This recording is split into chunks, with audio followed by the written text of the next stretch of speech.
110cc scooter വിഭാഗത്തിൽ hero പുതിയൊരു മോഡലുമായി എത്തിയിരിക്കുകയാണ്. നിലവിൽ മാസ്ട്രോ, പ്രഷർ പ്ലസ് എന്നീ മോഡലുകൾ ഉള്ളപ്പോഴാണ് അതേ വിഭാഗത്തിൽ മറ്റൊന്നുകൂടി ഹീറോയിൽ നിന്ന് ആദ്യമായാണ് ഒരു സ്പോർട്ടി സ്കൂട്ടർ എത്തുന്നത്. ഇപ്പോഴെങ്കിലും ഇങ്ങനെ തോന്നിയല്ലോ എന്നാണ് സ്കൂട്ടർ ആദ്യമായി നേരിട്ട് കണ്ടൊരാൾ പറഞ്ഞത്. ഹോണ്ട ഡിയോയും ടിവിഎസ് എൻഡോർക്കും സുസുക്കി അവിനിസും സ്പോർട്ടി ഡിസൈൻ കൊണ്ട് ചെറുപ്പക്കാരുടെ ഹൃദയം കീഴടക്കുന്നതിൽ വിജയിച്ചവരാണ്. അതേ പാതയിലാണ് ഹീറോ സൂമിനെ കൊണ്ടുവന്നിരിക്കുന്നത്.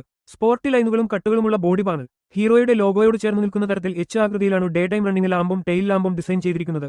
പ്രൊജക്ടർ ഹെഡ്ലാമ്പാണ്. രാത്രിയിൽ നല്ല പ്രകാശം ചൊരിയുന്നുണ്ട്. മുൻ ഏപ്രിലിന്റെ വശങ്ങളിൽ നൽകിയ കോർണറിംഗ് ലൈറ്റാണ് സൂമിന്റെ പ്രധാന സവിശേഷത.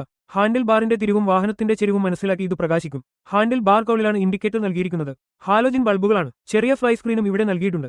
മൊത്തത്തിൽ മുന്നിൽ നിന്നുള്ള കാഴ്ചയിൽ പക്ക സ്പോർട്ടിയാണ്. സാധാരണ 110cc സ്കൂട്ടറുകളെക്കാളും വശക്കാഴ്ചയിൽ സ്പോർട്ടിനസ് കൂടുതൽ സൂമിന് തന്നെയെന്ന് നിസ്സംശയം പറയാം. ആംഗുലർ ഡിസൈൻ എലമെന്റും ഫോക്സ് എയർവിന്റും ബോഡി പാനലിനോട് ചേർന്ന് പോകുന്ന വലിയ ഗ്രാബ്രിയിൽ ഡിസൈനും വെറൈറ്റിയാണ്. ടെയിൽ യൂണിറ്റിന്റെ ബ്ലാക്ക് പാനലിംഗ് സ്പോർട്ടി ഫീൽ കൂട്ടുന്നു. മസ്കുലർ ഡിസൈൻ തീം സൈലൻസറിലും കൊണ്ടുവന്നത് രസകരമായിട്ടുണ്ട്.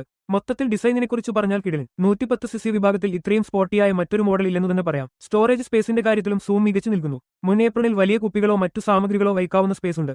വാട്ടത്തിനിടയിൽ തെറിച്ചു പോകുമെന്ന ടെൻഷൻ വേണ്ട. അത്ര വലുപ്പമുണ്ട്. ഈ രണ്ട് സ്റ്റോറേജ് സ്പേസിനു മധ്യത്തിലായി അല്പം താഴെയായാണ് USB ചാർജിംഗ് പോർട്ട്. സീറ്റിനടിയിൽ 19 ലിറ്റർ ഇടമുണ്ട്. പഴയ സ്കൂട്ടറുകളെപ്പോലെ സീറ്റ് ഉയർത്തി വേണം ഇന്ധനം നിറക്കാൻ. 5 ലിറ്ററാണ് കപ്പാസിറ്റി.